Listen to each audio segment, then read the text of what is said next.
Alright, essentially the point I want to demonstrate in this video is that, like I've talked to a lot of people, and many people argue about how R.J. Secor, his descriptions are, quite frankly, ludicrous a lot of times. His ratings are a lot of times ludicrous.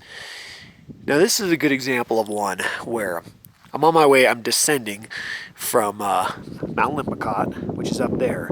Now this route from this cirque behind me here, from Big Arroyo into this cirque, this is on the northern side, he says to approach the low saddle immediately east of the summit. And then he says to ignore the chute, which is obviously the chute here because it's obviously the chute because there are no other chutes. So this has got to be the chute he says.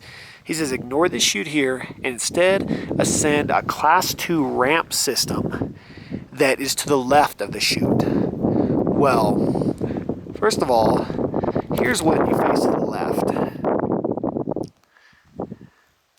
Now, where a class 2 ramp system is into this is beyond me. Now, out here, right along there is the way I went up.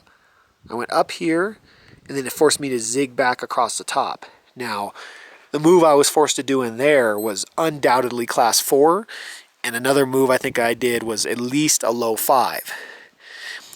Further down, where there's a red stain here, there's really nothing in there. It's a massive cliff wall of cracks, slabs and cracks, and looks like definitely some class 5 climbing.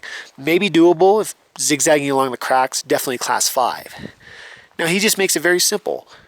Ascend like a ramp system, the way he puts it, that is to the left of the chute, and then it zigzags up a class 2 ramp system through the head wall. Nothing of the sort. This way, up, I did 4 or 5. I came down the chute that he says to avoid.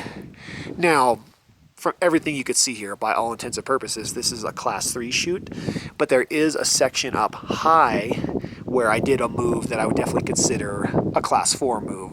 Relatively low, pretty easy, but 4 nonetheless. But the point is where does class 2 ramp systems come anywhere into this equation? Ridiculous. I would not recommend this route to come up from this side of Lippincott anyway by anybody that is not at least experienced in some mild class 4. So, like we always joke, death by Secor.